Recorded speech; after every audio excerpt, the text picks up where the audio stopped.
¿Escuchamos? Sí, ¿sí me escuchan? Perfectamente. Y estamos Listo, viendo también en la pantalla. listo, está bien. Encontré cómo poder explicarlo como desde dos partes. Eh, la primera con una Biblia de estudio y la segunda, lo que hice del Salmo es que el Salmo repite mucho unas palabras en específico y lo que hice fue traerlas para explicar pues cada una y eso nos va a llevar a un tema en específico del mismo Salmo. Entonces el Salmo es el 84, lo voy a leer completo, voy a de pronto alzar el tono en algunas palabras que son las que yo tengo marcaditas y las para poderlas explicar. Dice el Salmo 84, dice la palabra de Dios. Cuán amables son tus moradas, oh Jehová Sebaot. Mi alma anhela, aún desea con ansias los atrios de Jehová. Mi corazón y mi carne cantan al Dios vivo. Aún el gorrión haya casa y la aún el gorrión haya casa y la golondrina nido para sí, donde ponga sus polluelos. Qué bello. En tus altares, oh Jehová Sebaot, Rey mío y Dios mío. Cuán bienaventurados son los que habitan en tu casa, respetuosamente te alabarán. Cuán bienaventurados es el hombre que tiene en ti sus fuerzas, en cuyo corazón están las sendas. Perdí. En cuyo corazón están las... El 6. 6. El 6. Atravesando el valle de Baca, lo cambian en fuente y la lluvia temprana lo cubre de bendición. Irán de poder en poder, verán a Elohim en Sión, oh Jehová Elohim Sebaot, oye mi oración, presta oído, oh Dios de Jacob. Veo, Elohim, escudo nuestro, y mira el rostro de tu ungido, porque mejor es un día en tus atrios que 1000 fuera de ellos. Escogería antes estar a la puerta de la casa de Dios, a la puerta de la casa de mi Dios, que habitar en las tiendas de maldad, porque sol y escudo es Jehová Elohim, favor y honor concede Jehová. No quitará el bien a los que andan en integridad, oh Jehová Sebaot. Cuán bienaventurado es el hombre que confía en ti. Entonces, del Salmo, yo saqué varias palabras que tienen que ver con que uno resida en el Padre, ¿sí? En Dios. Entonces habla de la morada que es una acción de permanecer o residir en un lugar durante cierto tiempo, pero es permanecer y residir. En otra Biblia me encontré la morada como tabernáculo. Y el tabernáculo, pues también es donde es el tabernáculo o santuario, según el Tanakh, fue el santuario móvil construido por los israelitas bajo la instrucción dada por Yahvé a Moisés en el monte Sinaí. También tiene la palabra atrios, que es un patio abierto situado a la entrada de algunas iglesias, templos o palacios que generalmente tiene forma rectangular y están rodeados de columnas. La casa, construcción cubierta destinada a ser habitada. El nido, habla de nido también, y el nido hace parte del refugio, refugio que construyen las aves con hierbas, ramas, plumas o materiales blandos para poner sus huevos y albergar a sus crías. Habitar, habitar es ocupar, ocupar una persona, una casa, un lugar y vivir en él. Senderos. Senderos es el camino estrecho, en especial el que se ha formado por los pasos de personas o animales. Habla también de escudo, arma de defensa que sirve para proteger el cuerpo de los golpes del adversario, formado por una plancha de metal o madera que puede ser sujeta al brazo. Habla también de las puertas que es abertura que permite acceder al interior de un lugar. Bienaventurado, lo nombra como 2 veces, bienaventurado, y bienaventurado que goza de la felicidad plena que es concedida por Dios, o sea, goza de plena felicidad. Y las tiendas, pues es una palabra donde implica un establecimiento pequeño con atención directa por parte del vendedor o dependiente, pero ahí tiendas las están hablando es en el sentido de tiendas de maldad, ¿sí? Pero pues nombran la palabra tiendas. Entonces, si notamos en el Salmo, siempre habla de dónde estamos habitando nosotros, si habitamos en el nido, en la casa, en los atrios, o sea, todo tiene como una especie de similitud. El mismo Salmo lo expresa. Yo, para poder llegar a este punto, saqué dos palabras en específico y hay una palabra que lo encierra todo. Hay una palabra que es la morada, que dice Juan en su evangelio, entiende el término morada como una derivación del verbo griego meno, vocablo que se utiliza para significar la relación permanente, vital y sin interrupción entre Jesús y el Padre y entre nosotros, el Padre y Jesús.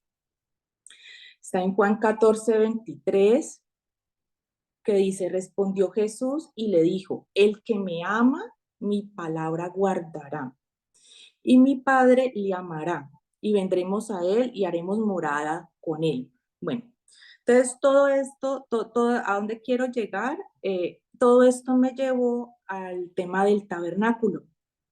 Entonces, como veo que es o sea, apenas he visto como una o dos prédicas que tienen en la iglesia que tienen que ver con la parte del tabernáculo.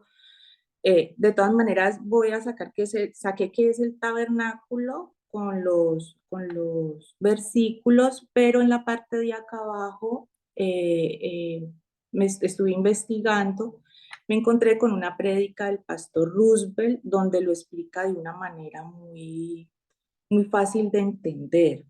Entonces voy primero a entrar como en poder recordar qué es, o que podamos recordar todos qué es el tabernáculo, para poder llegar al cuadro final, que es como la explicación o como el resumen ya más aplicado como a lo que nosotros, a la morada en la cual nosotros estamos. ¿Sí? A ver en qué parte del tabernáculo, que está en la parte de acá abajo, estamos nosotros habitando. ¿Sí? No sé si hasta ahí me han comprendido lo que les he querido decir. Sí, te estamos entendiendo perfectamente. Listo. Entonces, para saber qué es el tabernáculo, según la Biblia, la palabra nos enseña que fue el santuario terrenal inspirado por Dios y ordenado para su construcción a Moisés, según el diseño que le mostró en el monte Sinaí. Eso está en Éxodo 25:40. Entonces, Éxodo 25:40 dice, Éxodo 25:40, dice, y mira y hazlo conforme a su modelo que te ha sido mostrado en el monte. En la Biblia que tengo explicativa dice, Moisés fue instruido a seguir exactamente el diseño. Significa que en ninguna manera podía cambiarlo. Esto nos dice que la obra del Espíritu en nuestro corazón y vida tiene que ser llevado a cabo estrictamente y conforme solamente a las condiciones de Dios. Éxodo 25:8 y 9. Éxodo 25:8 y 9. El 8 dice, y me harán un santuario y yo habitaré entre ellos, conforme a lo que yo te mostraré el diseño del tabernáculo y el diseño de todos sus vasos, así lo haréis. En la Biblia explicativa nos dice, por más que se sabe, el arca de Noé, el tabernáculo de Moisés y el templo de Salomón con los planos para el último en realidad dado a David, son los únicos edificios que fueron construidos de los planos suplidos directamente por la revelación de Dios. Desde la caída del hombre en el huerto del Edén, el Señor ha estado trabajando constantemente para traer al hombre de regreso a sí mismo, o sea, a tener una comunión con el Padre. Él anhela morar con nosotros y eso es lo que Él hace ahora. Todo es posible por la cruz. El diseño era todo de Dios y nada del hombre. La salvación es igual, no debemos desviarnos de los planos de los cuales ambos son idénticos, que es Jesús. Eso es en lo que tiene que ver con el Éxodo 25:40 y 25 del 8 al 9. Entonces, continúo. Fue hecho por una ofrenda voluntaria del pueblo, es decir, una ofrenda de corazón, ya que Dios deseaba un corazón bien dispuesto. Eso lo encontramos en Éxodo 25:2, que dice: Di a los hijos de Israel que tomen para mí ofrenda de todo varón que la diere de su voluntad de corazón, tomaréis mi ofrenda. Entonces, este versículo es larga la explicación, pero reúne varios pasajes donde dice que la Biblia nos muestra en muchos capítulos acerca de la construcción del tabernáculo y lo que hacía el sacerdote y los pasos que se seguían a las especificaciones que Dios había dado entre el atril, esta parte que vemos acá adelante, el lugar santo y el lugar santísimo. Y dice, el Espíritu Santo nos ha dado una descripción detallada del tabernáculo, su estructura, sus enseres y su sacerdocio. Cuando tomamos en cuenta y entendemos que hay más espacio dedicado al relato del tabernáculo que cualquier otro objeto o tema singular tratado en la Biblia, entonces comenzamos a entender su vasto significado. Solo se requirió 2 capítulos para describir el historial de la obra de Dios en la creación de la tierra y la preparación para que sea lista para la residencia humana. En comparación, se requieren unos 12 capítulos para hablar sobre el tabernáculo. El motivo, todo sobre el tabernáculo señalaba a Cristo y de alguna manera era un tipo de Cristo. O sea, la tipificación del tabernáculo es Cristo.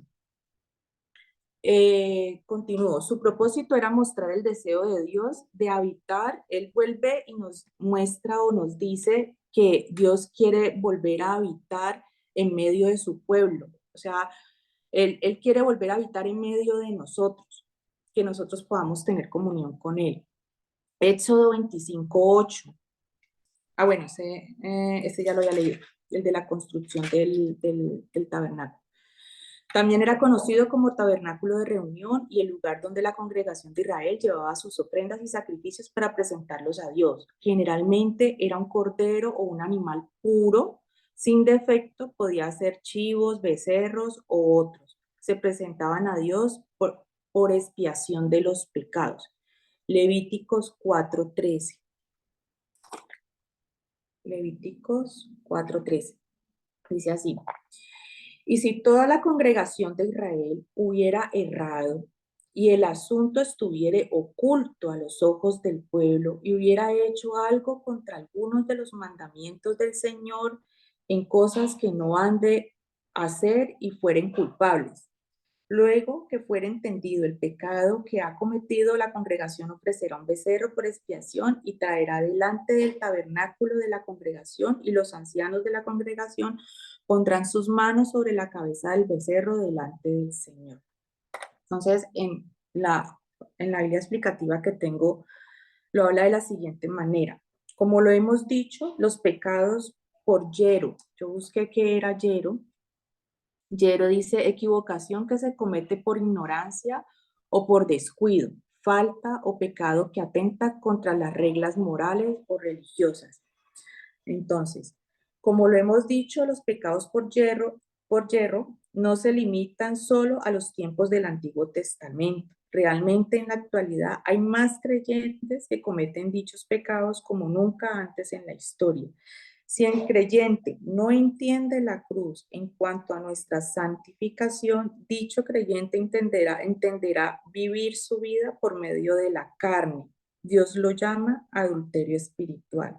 Eso constituye confianza puesta en algunas cosas que no sea de Cristo y la cruz, y eso es pecado.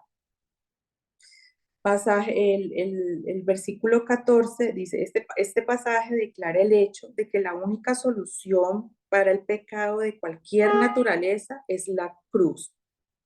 En ese entonces y ahora el creyente está guiado hacia la cruz. Y el versículo 15 dice, el versículo 15 que dice que los ancianos de la congregación colocaban las manos sobre la cabeza del becerro delante del Señor, dice que transfiere la culpa a la víctima inocente, lo que tipificaba a Cristo en la cruz, sufriendo por nuestros pecados.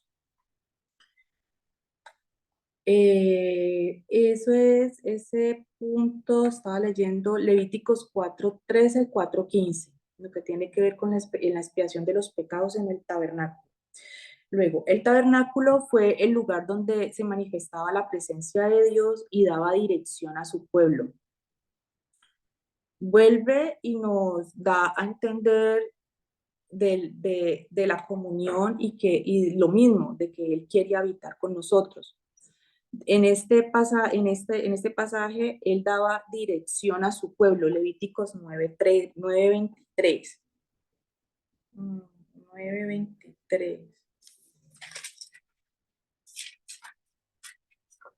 9:23. Y entraron Moisés y Aarón en el tabernáculo de la congregación y salieron y bendijeron al pueblo. Y la gloria del Señor se apareció a todo el pueblo. Entonces hay una explicación cortica donde dice que no hay otra gloria sino por medio de la cruz de nuestro Señor Jesucristo. Levíticos 9:23. Éxodo 33 del 9 al 11. El que sigue siendo direccionamiento del pueblo, al pueblo, a su pueblo. Éxodo 33 del 9 al 11.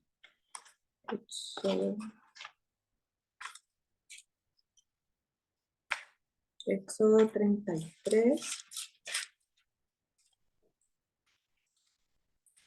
33, del 9 al 11. Y cuando Moisés entraba en el tabernáculo, la columna de nube descendía y se ponía a la puerta del tabernáculo y el Señor hablaba con Moisés. La columna de nube indicaba la presencia de Dios. Y él viendo todo el pueblo, la columna de nube que estaba a la puerta del tabernáculo, se levantaba todo el pueblo, cada uno a la puerta de su tienda y adoraba. Ahí en la explicación habla que decía que ellos adoraban, pero adoraban porque ellos de una u otra manera sentían también temor. Dice, aún así la adoración resaltaba algo superficial, hecho más por temor que cualquier otra cosa. Y hablaba el Señor a Moisés cara a cara como habla cualquiera a su compañero. Y se volvía al campo, pero el joven Josué, su criado, hijo de Nun, nunca se apartó de en medio del tabernáculo. Entonces, la explicación de ese pedacito nos dice que algún día Josué tomaría el lugar de Moisés, aunque serían muchos años en el futuro, pero el Espíritu Santo ya había empezado su entrenamiento. Entonces, por ejemplo, aquí habla de una palabra muy específica que es el entrenamiento, y yo pienso que es lo mismo que Dios hace con cada uno de nosotros, ¿no? Cuando nosotros nos metemos en los caminos de Dios, empezamos a entender muchas cosas que no, empezamos a entender muchas cosas y empezamos como a tener ese entrenamiento de acuerdo pienso yo que es de acuerdo al propósito que tiene cada uno aquí en la tierra, ¿no? Entonces, a eso refiere Éxodo 33 de 9 a 11, está Éxodo 40:34, Éxodo 40, Éxodo 40:34. ¿Qué lo dice? 40:34 dice, entonces una nube cubrió el tabernáculo de la congregación y la gloria del Señor llenó el tabernáculo. La gloria que llenó el tabernáculo llena nuestro corazón y vida actualmente en la persona del Espíritu Santo. Números 26.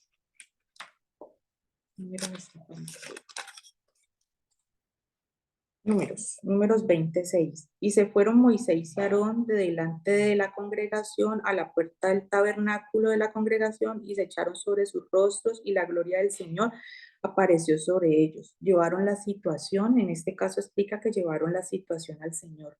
En ese tiempo era un tema de escasez del agua. Luego dice, mediante una nube de día y de fuego de noche, o sea, la guía de ellos era la nube que era, pues, que era Dios, porque no había otra, esa era como la forma de manifestarse cuando ellos se tenían que mover de un lado para otro, cuando la nube se movía, ellos se movían, mediante una nube de día y fuego de noche. Éxodo 40 del 34 al 38. Éxodo 40. Del 34. Entonces una nube cubrió el tabernáculo de la congregación y la gloria del Señor llenó el tabernáculo. Y no pudo Moisés entrar en el tabernáculo de la congregación a causa de la nube que estaba sobre él y la gloria del Señor que lo llenaba. La explicación nos dice, la idea parece ser que Moisés intentó entrar en el tabernáculo, pero la gloria del Señor llenó el tabernáculo, al menos en ese momento, de una manera tan poderosa que el dador de la ley no había podido entrar hasta existe la posibilidad que lo derribó al suelo. O sea, la presencia de Dios es tan fuerte o lo muestran ahí que es tan fuerte es tan fuerte la presencia que él cae en tierra, así como ha pasado con otros personajes en la Biblia, que cuando se les han aparecido los ángeles o cuando han escuchado la voz de nuestro Señor, han caído postrados en tierra ante la presencia ante el poder y la presencia de nuestro Señor Jesucristo. Y cuando la nube se alzaba del tabernáculo, los hijos de Israel se movían en todas sus jornadas. Israel no determinaba ni decía a dónde irían, ni cuánto tiempo quedarían donde estaban. Ni aún Moisés decía esto. Todo era decidido por el mover de la nube. La gran pregunta es, ¿dónde está la nube? Pero si la nube no se alzaba, entonces no levantaban el campamento hasta el día en que ella se alzaba. O sea que no se movía el campamento hasta que ella no se moviera. Porque la nube del Señor estaba de día sobre el tabernáculo y el fuego estaba de noche en él, a vista de toda la casa de Israel y todas sus jornadas. Por lo tanto, el gran libro del Éxodo cierra con la gloria del Señor. Comenzó con el pueblo de Dios que servía como esclavo en Egipto y termina con ellos libres de la esclavitud egipcia y además la gloria del Señor residiendo en su medio. Entonces, bueno, acá en la partecita abajo dice el tabernáculo fue el método que utilizó para enseñar a su pueblo Israel. La Biblia señala a Cristo como símbolo del tabernáculo. O sea, para nosotros Cristo es el tabernáculo. Dice, en la puerta, nombra Juan 19, en el Cordero, Juan 1:29, y como sacerdotes, Hebreos 3:1 y 9:11. Entonces, en la puerta, Juan 19. Juan 19 dice, yo soy la puerta, el que por mí entra será salvo, y entrará y saldrá y hallará pastos. Entonces nos explica, yo soy la puerta, es una declaración enfática, la iglesia no es la puerta a Cristo como los católicos enseñan, sino que Cristo es la puerta a la iglesia. Es lo que explica en ese primer pasito. El que por mí entra será salvo, como la puerta, Jesús es el Salvador. Y entrará y saldrá y hallará pastos. Ellos entraban por seguridad y salían con pasto. Esa es la puerta. El Cordero, Juan 1:29. Juan 1:29. Dice así. Al día siguiente ve Juan a Jesús que venía a él y dice, he aquí el Cordero de Dios que quita el pecado del mundo. Ese es en Juan explican lo que muestran a Jesús como el Cordero. Entonces dice, al día siguiente se refiere al día después de que Juan fue interrogado por los emisarios del Sanedrín. Ve Juan a Jesús que venía a él. Sin lugar a dudas, aconteció después del bautismo de Jesús y la tentación en el desierto. Y dice, he aquí el Cordero de Dios. Declara a Jesús como el sacrificio por el pecado y de hecho la ofrenda expiatoria, lo que representaban todos los sacrificios de millones y millones de ovejas ofrecidas. Y la última parte que dice que quita el pecado del mundo. La sangre de los animales solo podía cubrir el pecado, pero no podía quitarlo. Pero Jesús, al ofrecerse a sí mismo como el sacrificio perfecto, quitó el pecado del mundo. Él no solo limpió las acciones del pecado, sino que también trató con la raíz de la causa del pecado. Bueno, esto es en cuanto al Cordero. Y en cuanto al sacerdote, está en Hebreos 3:1 del 9 al 11. Hebreos 3:1.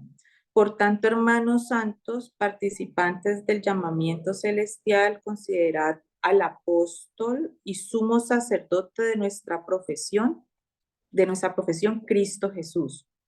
Entonces nos lo explica de la siguiente manera. Por tanto, hermanos santos, participantes del llamamiento celestial, corresponde a los creyentes. Considerad al apóstol, presenta la única instancia en que se refiere a Cristo como apóstol y sumo sacerdote de nuestra profesión, Cristo Jesús. Entre los judíos, el sumo sacerdote también fue considerado como el apóstol de Dios. En consecuencia, ahora se comparan a los dos apóstoles, el sumo sacerdote de Israel y Cristo Jesús.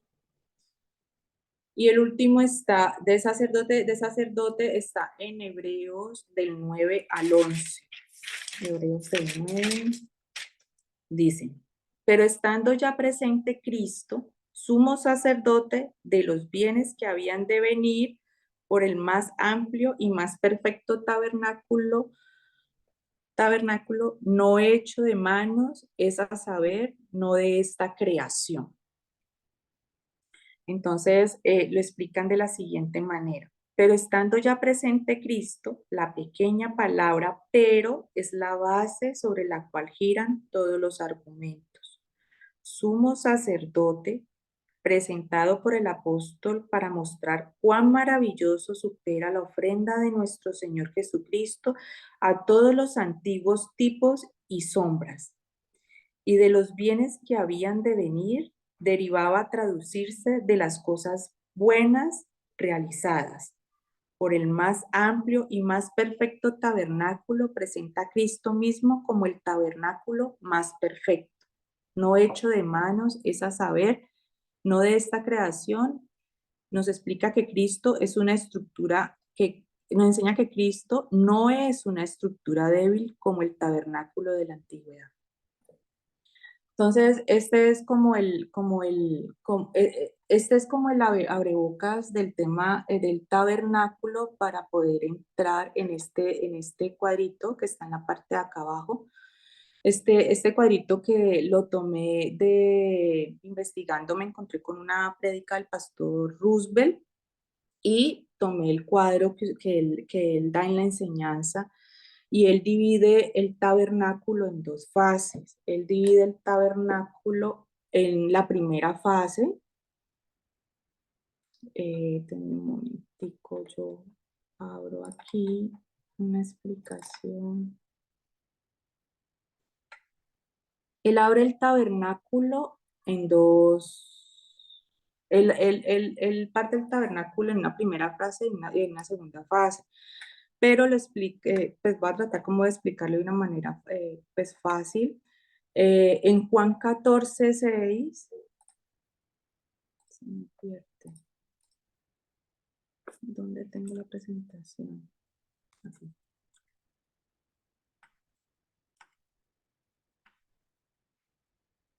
Bueno, en Juan 14:6 dice lo siguiente.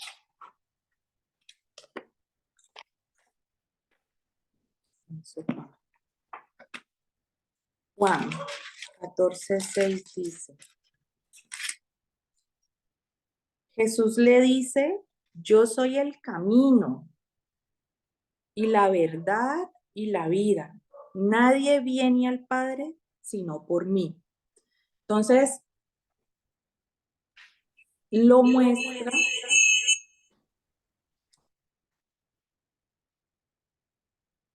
es que no encuentro dónde tenía la presentación. Aquí.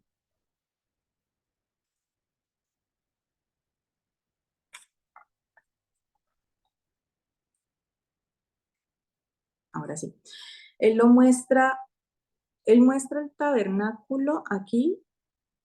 No voy a explicar el tema que el atrio, que el altar de bronce, porque pues ese es un tema como más largo y no, pues la verdad no estoy como capacitada para, para explicar cada puntico. Pero él lo muestra de una manera muy fácil de entender y es que él muestra el versículo de Juan en el tabernáculo. Existe la puerta, existe el camino, existe la verdad, la vida para poder llegar al Padre y es por medio de nuestro Señor Jesucristo. Entonces, nos habla que nos pregunta nosotros en este momento dónde estamos morando. Si nosotros estamos morando en la puerta, si nosotros nos hemos quedado en el camino o si nosotros ya entendimos el sacrificio que hizo nuestro Señor Jesucristo, si ya nosotros lo entendimos para comprender que hay una verdad, ¿sí? Para poder tener vida y para poder llegar al Padre. Entonces, él lo muestra en la puerta lo muestra como como para aquellas personas que se puede decir que fuimos, o que no sé si alguno, hemos sido religiosas y nos hemos quedado ahí en la puerta, porque o soy cristiano, o soy evangélico, o soy, pero nunca hemos entendido o nunca se ha entendido cuál fue la obra que hizo nuestro Señor Jesucristo y solamente nos vamos a quedar en la puerta, ¿sí? Hay un siguiente paso que es el camino. El camino tiene que ver con los desiertos que uno tiene en el caminar de la vida. Entonces, estamos habitando en ese camino, nos hemos quedado solamente en pedirle perdón a Dios, en saber si Él nos perdonó o no nos perdonó, si nos ama o si no nos ama, o estamos girando y nos hemos quedado en ese camino que muestra ahí. Entonces estamos prácticamente quedándonos en esa primera fase y no estamos entendiendo la obra de nuestro Señor Jesucristo que vino para hacernos salvos y para perdonarnos. Entonces, él muestra en esta primera fase, incluso mencionaba que es donde más actúa el acusador, es el donde más es donde más interviene el acusador diciéndote ese pecado es muy grande, ese pecado, o sea, te llena de temor, empieza la fe a decaer, empieza empieza o la persona a dudar, empieza la persona a quedarse en ese círculo vicioso del desierto y que se queda en el desierto. Entonces, eso nos lleva, eso no, nos deja en esa primera fase, es lo que yo le trato de entender, traté de entender en la enseñanza. Esa es la primera fase. La segunda fase es lo que tiene que ver con el lugar santo. Aquí había citado duda del perdón de pecados y la limpieza de los pecados, que está en Juan 15:3. Juan 15:3 dice, Juan 15, yo creo que me resalté. Ya vosotros sois limpios por la palabra que os he hablado. La respuesta, como siempre, se encuentra en la palabra de Dios, la historia de la Biblia, Jesucristo y el crucificado. Entonces, hay una limpieza de pecados, pero vuelve y recae en el tema de que no se conoce la obra de Cristo. Como no se conoce o la persona no alcanza a entender la obra de Cristo, se queda en el camino. El que cree en la obra de Cristo, el que lee la palabra, el que se instruye en la palabra, según lo que le entiendo, el Espíritu Santo le da a uno discernimiento, el Espíritu Santo le da a uno el entendimiento. Eso está en un versículo, bueno, yo creo que debe estar más allá. Devolviéndome un poquito a la puerta y al camino, también es revisar si las oraciones que nosotros estamos haciendo también están solamente quedándose en esa puerta y en ese camino de perdóname, perdóname, no sé si me has perdonado, si me amas, si no me amas. Entonces, es también revisar es el tema de la oración. La oración de nosotros es una oración de gloria al Padre, es una oración eh, con el fundamento bíblico, con discernimiento, con entendimiento, o es una oración solamente perdón, perdón, perdón, perdón y seguir en la duda si fue o no fue perdonado. Eh, Dios, el Padre que quiere, el Padre quiere tener una conexión con nosotros, porque la conexión que había en un comienzo se rompió cuando el primer Adán, porque la conexión que había entre el Padre y el primer Adán era directa, era una conexión directa, porque más el Padre fue el que le puso las labores a Adán para nombrar a cada uno de los animales, a colocarle cada uno, un nombre a cada uno de los animales. Entonces, anteriormente en la primera parte, el inicio de la creación, pues la comunión que tenía el primer Adán con el Padre era una conexión directa y se rompió fue a través del pecado que cometió Adán y Eva. Entonces, lo que quiere el Padre y que nos muestra mucho en en el Salmo, cuando habla de habitar, cuando habla cuando habla de la casa, cuando habla del nido, cuando habla de todo eso, es que Él quiere que nosotros habitemos en Él y que la comunión sea directa con Él. Eh, Conocimiento, revelación y experimentar en la vida de Cristo. Juan 1:29. Juan 1:29, Juan 1:29. Juan 1,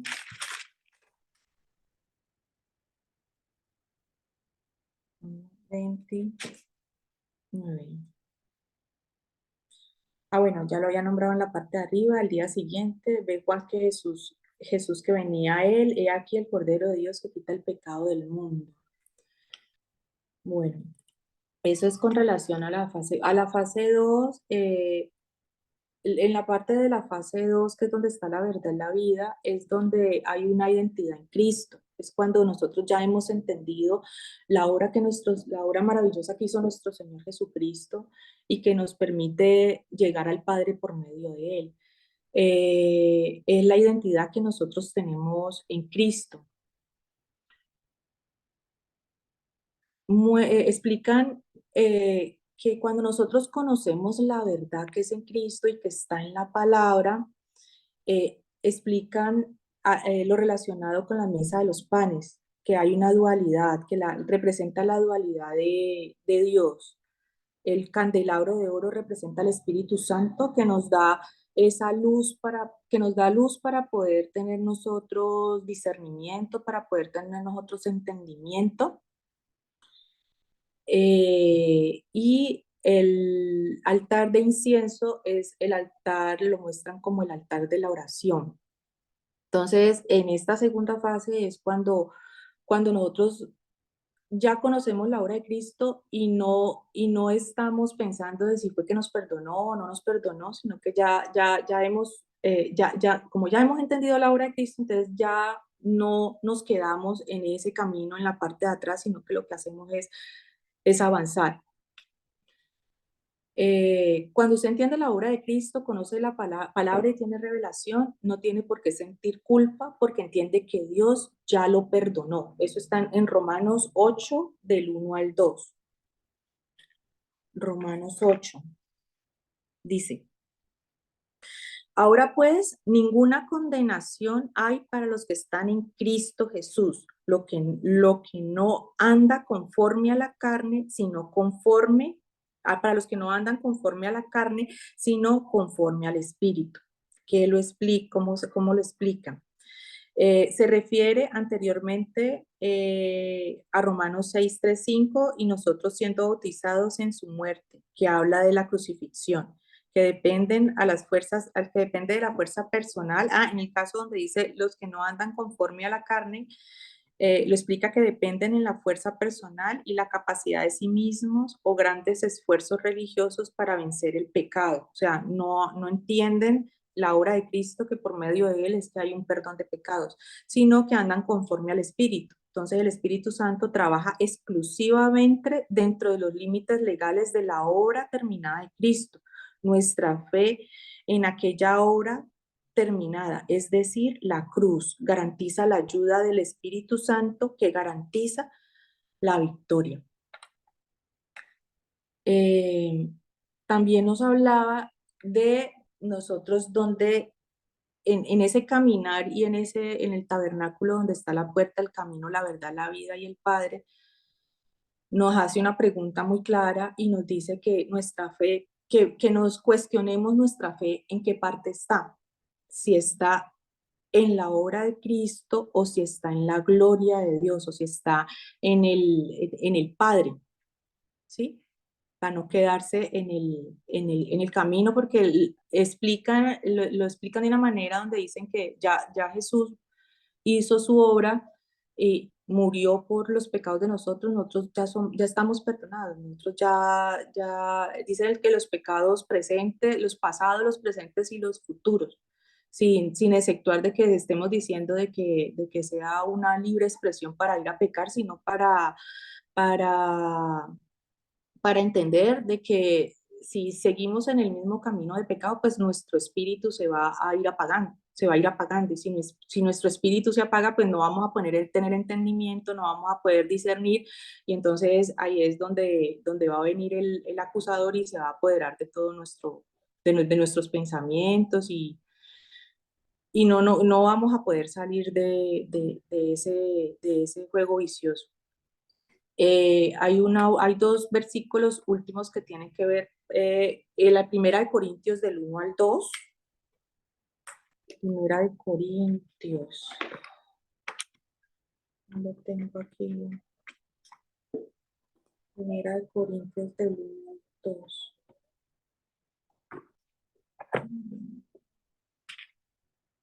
Dice así. Primera de Corintios del 1 al 2. La iglesia de Dios que está en Corinto, a los santificados en Jesús, el Mesías, llamados a ser santos, son todos los que en cualquier lugar invocan el nombre de nuestro Señor Jesús y el Mesías, Señor de ellos y nuestro. Amos 9:11. En aquel día levantaré el tabernáculo de David, ya caído, y cerraré sus brechas y reconstruiré sus ruinas y las edificaré como en los días del antaño. Eh, Hablaban de un punto en específico y era de que David, este era el tabernáculo de Moisés y en el tabernáculo de David, David tenía una conexión directa con Dios. Hablaba de que la relación de David era una relación directa con el Padre. Efesios 1:16. No ceso de dar gracias por vosotros, haciendo mención en mis oraciones para que el Dios de nuestro Señor Jesús, el Mesías, el Padre de la gloria, os dé espíritu de sabiduría y revelación en el conocimiento pleno de Él. Entonces ya habla de la última parte, que es el lugar santísimo, que nosotros queremos conocerlo es a Él, a nuestro Padre, que es la última parte del tabernáculo que se presenta aquí en el... Entonces, ¿yo qué hice? Yo relacioné todo lo que tenía que ver con el Salmo y ahí está, ahí fue donde llegué. Y fin, no sé, ¿me entendieron? Yo creo que sí. Ah, muy bien, muy bien. Escuchándote atentamente aquí, entiendo que lo que tú recibiste del Salmo era la revelación del tabernáculo, es decir, de por qué en el Salmo dice, habla de las moradas y por qué habla del tabernáculo, perdón, de los atrios, ¿no? De Jehová, que tiene que ver con la configuración del tabernáculo. ¿Sí? ¿Es cierto? Sí, sí, Sí, ¿no? es correcto. Sí, Ok. porque en la parte de arriba nombra mucho lo que es permanecer, lo que es residir. Yo por eso resalté las palabras. Permanecer, residir, habitar, es un refugio, es ocupar. Ocupar es vivir, es caminar, es proteger, es el interior, es gozar de felicidad y pues ahí, y es gozar de felicidad. Ok. Yo quería hacerte una pregunta sobre lo que nos estabas explicando. El título del Salmo, pues al menos en el Reina Valera, dice anhelo por la casa de Dios. Teniendo en cuenta la explicación que nos das del tabernáculo, ¿cuál sería la relación que hay con el anhelo? O sea, ¿por qué uno tendría que anhelar ese tabernáculo? Porque uno tendría que anhelar ese tabernáculo, porque es que es ahí donde está, o sea, es todo el camino, la obra que hizo nuestro Señor Jesucristo y la conexión que hay para poder nosotros tener comunión con el Padre. O sea, lo que tanto se explicaba en lo que saqué, y es que Dios aún sigue buscando cómo tener conexión con nosotros y que nosotros no nos desviemos del camino, que nosotros podamos entender que nuestro Señor Jesucristo hizo toda una obra, ¿sí? Que nos liberó del pecado, y que podemos seguir caminando en como en el camino de Él, ¿sí? Y no seguir latigándonos del pecado y el pecado, porque en muchas ocasiones no se sale de ahí. Eso es lo que a nosotros, lo que a uno no le permite llegar al Padre, porque uno siempre que llega al Padre, uno yo quiero, yo necesito que me perdones, yo te pido, yo hago, yo esto, yo lo otro, pero no pasa las oraciones y lo que uno, la comunión que uno tiene con Dios no pasa de ese nivel, ¿sí? Entonces no hay esa relación directa y eso no nos permite como escuchar lo que Dios nos quiere decir en muchas ocasiones. Yo tuve una experiencia hace como unos, yo podría decir que hace unas semanas, cuando usted, pastor, hizo la enseñanza acerca de que preguntémonos, que nosotros no nos estemos desviando que nosotros podamos ver nuestras transgresiones. Eso fue lo que en una de las prédicas, y yo en oración yo le decía a Dios, ¿yo qué hago? O sea, muéstrame o muéstrame, yo me siento estancada, ¿yo por qué no avanzo? Entonces yo estaba en oración y a mí me llegó un pensamiento que me dijo, es que eres terca,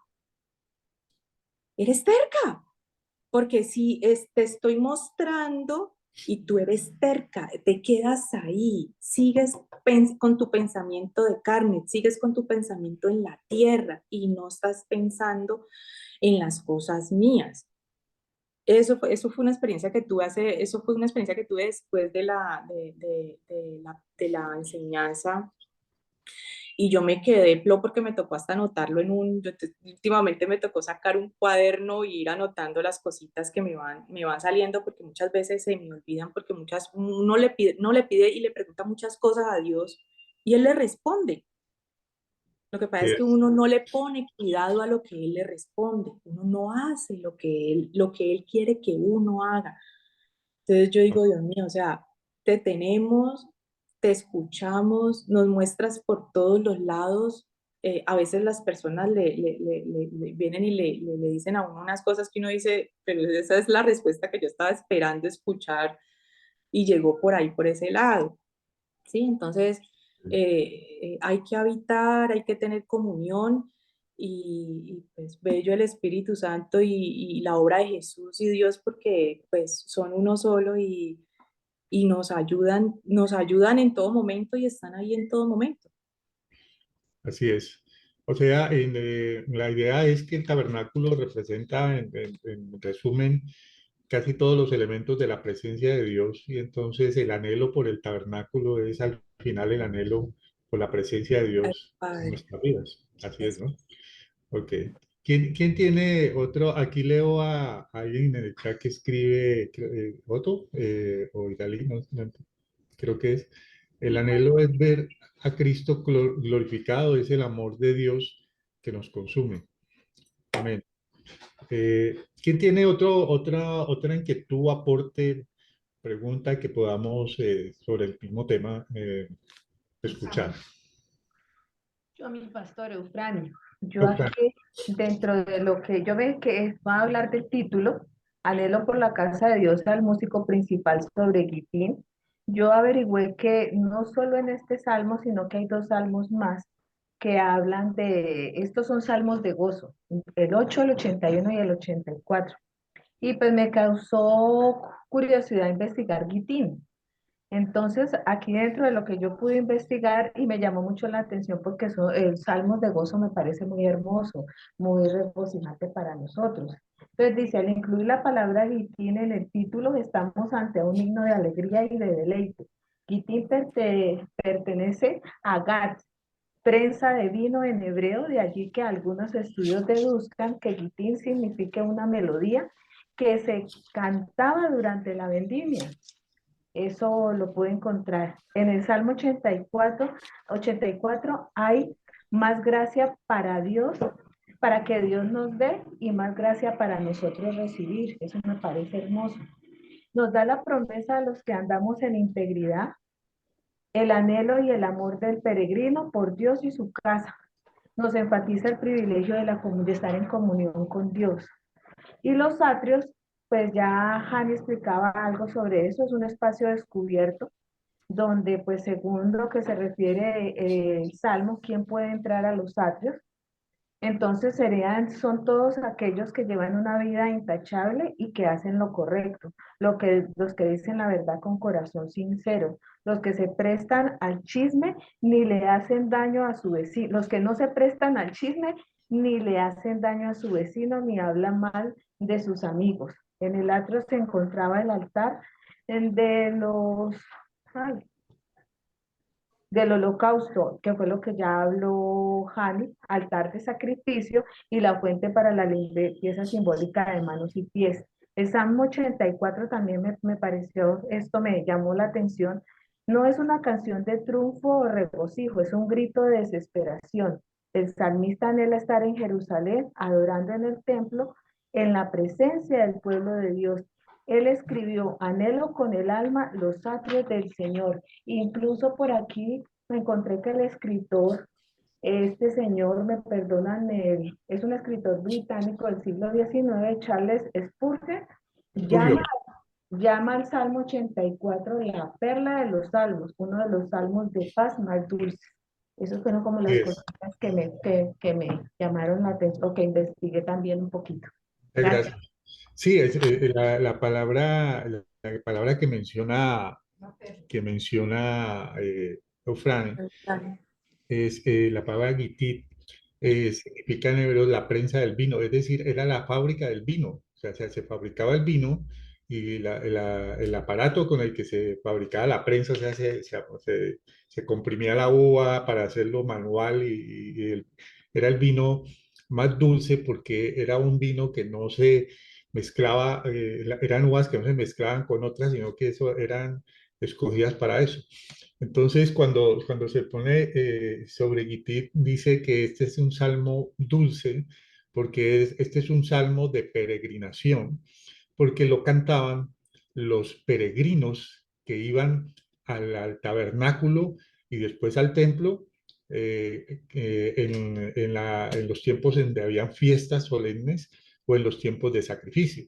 Entonces, los historiadores bíblicos cuentan que los personas que caminaban muchos días, los peregrinos se encontraban en los caminos y cantaban este himno, porque este himno les daba como un anhelo, un gozo por llegar a ese lugar. O sea, ellos le manifestaban a Dios desde antes de llegar que querían estar allá y que querían sentir el gozo de estar en ese lugar como cuando uno toma vino y el mejor de los vinos. Entonces, tiene ese propósito. Muchas gracias, Flavio, por el aporte. Mi pastor, que busquen la canción, el Salmo cantado y es hermoso. Yo lo estuve escuchando esta mañana, incluso en mi momento de oración, y es bien bello. Búsquenlo y escúchenlo. Gracias. Cantado, es hermoso. Y sí, el cántico es muy especial.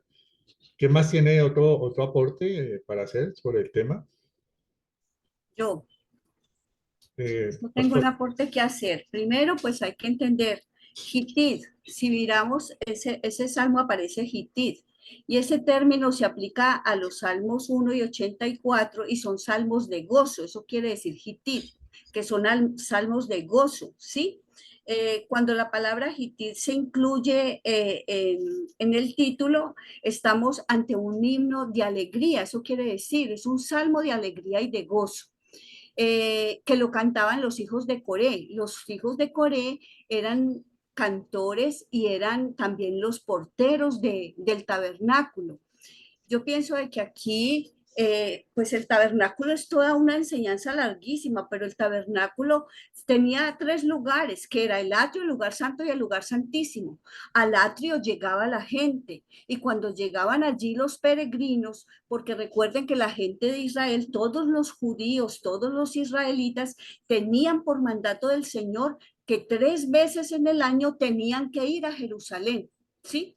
Que era en la fiesta de la Pascua, la fiesta de los tabernáculos y la fiesta de Pentecostés. Esas 3 fiestas eran obligatorias para todo israelita. Entonces ellos, de donde vinieran, y aún hoy, de todos los países donde estén los israelitas, deben de ir allá a Jerusalén a adorar. Entonces, cuando estaba el templo, lógicamente, la alegría de un peregrino, la alegría de un israelita era ir hasta allá, hasta el templo, a adorar, a llevar sus sacrificios, a llevar las ofrendas que Dios había dicho. Por eso es que es un salmo de gozo y de alegría, y lo que dice es mejor estar un día en tus atrios que 1000 fuera de ellos. O sea, ¿qué gozo más podemos tener si no estar en la presencia del Señor? Ese tabernáculo estuvo allí, luego en el templo, ellos iban allí al templo a adorar, pero Jesús es nuestro tabernáculo. Él es nuestro tabernáculo y es más, Él mora dentro de nosotros. Entonces el gozo de nuestra vida no es como esos peregrinos que iban 3 veces allá. Nosotros en todo momento y en todo lugar podemos entrar a esa presencia. Mire que cuando existía el templo, solamente, por ejemplo, al lugar santo, solamente podían entrar los sacerdotes nada más. Y al lugar santísimo entraba el sumo sacerdote solamente una vez al año. Y allí en el atrio tenía 3 partes. Una donde estaban allí los levitas, que eran los encargados de hacer los sacrificios que la gente llevaba, pero había un lugar donde se reunían los hombres y un lugar donde se reunían las mujeres, ¿sí? Entonces, para ellos llegar solamente al atrio era sumo gozo, ¿Cuánto gozo más no vamos a tener nosotros cuando podemos entrar hasta el lugar santísimo? Eso no le era permitido a ellos, sino al sumo sacerdote. Pero Jesús, cuando murió, rompió ese velo que separaba el lugar santo del lugar santísimo. Y nosotros tenemos entrada en todo momento y en todo lugar a adorar a Dios. Por eso ese salmo lo cantaban ellos, pero lo tenemos que cantar nosotros también, de gozo y alegría por poder estar en la presencia del Señor. Y en eso se resume todo el Salmo 84. Sí, gracias, pastor. Amén, así es. Es que primero la enseñanza del tabernáculo es muy profunda. Annie nos dio más o menos una idea de todo lo que tiene, los elementos, cada uno tiene un significado y un símbolo, pero en general el tabernáculo se entendía que era el lugar de la presencia de Dios, pero sobre todo el lugar de la adoración a Dios, porque allí era donde se confluían todos los que querían adorar al Señor y hacer sacrificios a Él. Entonces, una vez que nosotros entendemos que el anhelo de la iglesia por la presencia de Dios es permanente y es manifiesta, entonces podemos entender que la iglesia está caminando en torno al Señor. O sea, la iglesia que no anhela la presencia de Dios es una iglesia que prácticamente se está adorando a sí misma o está adorando ese lugar físico o está creando una adoración que no es la que la palabra indica. Entonces, ahí nos muestra. También les quería comentar esto, ¿no? Aprovechando lo que comentaba la pastora. Los hijos de Coré eran los hijos de Coré, el de la famosa rebelión de Coré. Y Coré era, curiosamente, era uno de los sacerdotes del tabernáculo en ese tiempo. O sea, se reunieron con otros y se rebelaron. Y los hijos de Coré aparentemente iban a heredar la maldición que habría el ser hijos de un rebelde, el ser hijos de un maldito, porque fue maldecido por eso y murió en maldición. Entonces, la misericordia de Dios, ese agradecimiento de ellos por recibir todo eso que recibieron, por ser una generación que debería estar destinada a cosas terribles por el pecado de su padre, fueron redimidos y fueron no solamente redimidos, sino fueron elevados a un cargo tan importante y tan reconocido y tan digno como ser los guardianes del tabernáculo, estar en la puerta del ingreso del tabernáculo. Ellos eran precisamente los que cuidaban el ingreso al tabernáculo. Entonces, este salmo nos revela de cómo nosotros, como redimidos de la maldición del pecado, lo que nos corresponde es agradecer anhelando el lugar donde está aquel que nos ha salvado y que nos ha redimido y que nos ha devuelto a un lugar de privilegio cuando no tendríamos derecho absolutamente a nada, ¿no? Por la misma maldición que vendría. Entonces, esta historia de los hijos de Coré es muy significativa y tiene muchas enseñanzas que aprender aparte de lo que hemos visto hoy. ¿Quién más tiene? Yo iba a dar un aporte, pero no sé cómo. ¿Cómo? Acá tengo a mi esposa a mi espalda y entonces me habla y no. Yo lo voy a A ver, ¿va a hacerlo acá? Sí, porque es que se...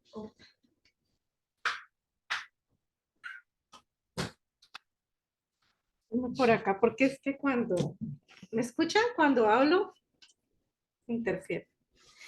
Aquí me llama, quería dar un aporte aquí cortico, pero el salmo empieza con una palabra que me llama mucho la atención, que es, dice, cuán amables son tus moradas.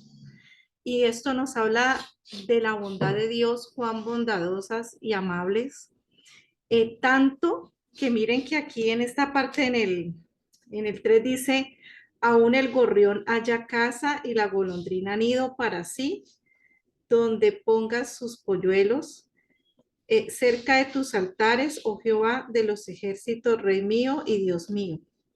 Entonces, es tan amable la morada, es tan deseable, que aún mire que vemos que aquí nos están hablando de un gorrión, de una golondrina. ¿cierto? Que hasta aún ellas hayan lugar en él. ¿Cuánto no más nosotros como sus hijos? Dios nos invita a que anhelemos ardientemente, no es de cualquier manera, sino que es un anhelo más allá. Es un anhelo que dice, mi corazón y mi carne cantan al Dios vivo. Es un anhelo tan ardiente que aún mi carne se rinde totalmente a Él. Y lo que decía la pastora, Él es el santuario, Él es la morada, Él es el tabernáculo. Cristo es todo porque ya el Espíritu está en nosotros, pero es el anhelarlo a Él de una manera, pues, profunda, ardiente, como lo dice acá. Entonces, la invitación de Dios eso es con bondad, con amabilidad, todo lo que Dios nos brinda y nos invita a que nosotros podamos morar. Dice, Dios mío y Rey mío. Y que nosotros somos pues supremamente bienaventurados de habitar su casa, dice para siempre, perpetuamente en una alabanza permanente. Entonces, pues quería como aportar eso que me llamaba aquí la atención de esa parte que aún si el gorrión y las golondrinas, aún ellas mismas anhelan de tener o están cerca al altares de Jehová al Dios mismo, cuanto más nosotros que somos sus hijos. Era como esa parte. Gracias. Perdón, pastor. Cuenta. Pues viendo esto, mire, hay un video de Benny Hinn. Para mí hay muchos videos sobre el tabernáculo, pero ese de Benny Hinn a mí me encanta, es viejito, pero me encanta porque explica todo el tabernáculo. Si usted quiere, yo se lo mando, yo lo busco, se lo mando para que usted se los envíe sí, al grupo, porque explica aún los colores, porque las columnas, qué significa, porque es que Cristo es el camino, la verdad y la vida, y el tabernáculo representa es eso. Él es la puerta, Él es el camino. O sea, todo eso está explicado allí en el tabernáculo de Benny Hinn. Hay otro tabernáculo que lo encontré hace poquito que lo explican muy bien, más moderno, pero ese de Benny Hinn me encanta porque explica cada una de las partes, qué significa, por qué tantas columnas, por qué las cuerdas, por qué todo eso. Y me parece que sí sería bueno que para complementar la enseñanza de Yanni hoy, pudiese mandar al grupo. Sí. Muchas gracias. Sí, sí, claro, todo lo que... una cosa que se me ha olvidado decirles es que por favor nos envíen el material de lo que están exponiendo, los documentos, pues, lo que están, envíenlo por favor a Idalí, se la pueden enviar ahí al WhatsApp porque queremos hacer una, digamos, hacer una colección de todas las exposiciones y de todo ese material. Para mí, pues es obviamente una maravilla contar con eso, porque yo me alimento mucho de muchas cosas que acá enseñamos y aprendemos, y además porque pues, nos sirve también para retroalimentar la información. Claro, pastora, con gusto envíenos todo lo que podamos aprender es muy bueno. Mire que yo quería algo que estaba diciendo mi esposa sobre el versículo 3 que habla del gorrión y de la golondrina. Y resulta que hay uno de los maestros, pues, de los maestros antiguos de la iglesia, que era Agustín de Hipona. Y él decía que mientras la golondrina representaba el espíritu, o sea, el corazón del hombre, la parte del espíritu, el, el gorrión, el gorrión, perdón, representaba el espíritu, la golondrina representaba la carne, ¿sí? Entonces, él explica aquí, no les quiero leer porque es largo, pero él quiere decir que en muchas formas, en el tabernáculo encontramos nosotros que confluyen las dos necesidades humanas, que son las de la carne, porque tenemos necesidades en lo natural, y las necesidades del espíritu, y que ambas quieren encontrar una casa, un lugar, una para habitar y otra para criar a sus hijos, ¿no? Y entonces, en ese lugar del tabernáculo, esa casa que ellos muestran aquí, a través de estos versículos, implica que nosotros podemos encontrar en los atrios de que habla es también el lugar donde nuestra carnalidad se funde en las necesidades que tiene con lo que es nuestro espíritu y se eleva a los puntos donde podemos encontrar regocijo en Dios, regocijo aquí en esta vida, pero también regocijo en el espíritu, ¿no? Es una explicación muy poética que hace él. Y Ay, Dios entonces, lo dice en mi sí, corazón. entonces encontramos esa similitud. ¿Quién más tiene otro aporte sobre el tema? ¿Alguna otra inquietud por aquí? Están escribiendo alguien, pero yo miro acá. Ah, es un link que están enviando. Bueno, ahí también decía la pastora María Teresa, en el versículo 10 dice que porque es mejor un día en tus atrios que mil fuera de ellos, escogería estar a la puerta de la casa de mi Dios que habitar en las moradas de maldad. Y esto implica, mire, los atrios, el atrio era la parte externa, ¿no? Del tabernáculo. El atrio no era ni siquiera la mejor parte del tabernáculo, pues la mejor parte estaba adentro, donde estaba todo lo que explicaba la Hani, donde estaba el lugar santo, el lugar santísimo, los panes, la copa, todo donde estaba el centro, el meollo de la adoración a Dios. Pero para alguien que anhela la presencia de Dios, así sea de portero de la iglesia, así sea de portero del templo, así sea de portero del tabernáculo, ahí ya no más hay gozo, ahí ya no más hay contentamiento, porque es preferible quedarse uno parado allí, así sea parado, sentado, acostado en una grada de ese lugar donde yo sé que Dios está, a estar en un lugar en donde pueda tener yo muchas cosas, pero sé que esta es la maldad o la perdición en mi vida. Entonces, el Salmo crea como esa figura donde aquí se trata más de recibir, asistemos en el lugar que creamos ya más humilde delante de Dios, que en el mayor puesto, en el mayor posición donde creamos tener mucho en este mundo, porque esa diferencia es la que nos hace y nos crea el anhelo que habla el Salmo, ¿no? Entonces, es muy interesante esa parte también. Bueno, creo que no veo que haya más, que haya más aportes, entonces creo que podríamos dejar allí. Yo, de todas maneras, aquí se nos crean muchas inquietudes, ¿no? Me encantó el enfoque que le dio Hani sobre el tabernáculo. La verdad, no pensé que esa fuera a ser la versión, pero es muy bueno haber escuchado, haber repasado esos temas, los conceptos que son tan importantes.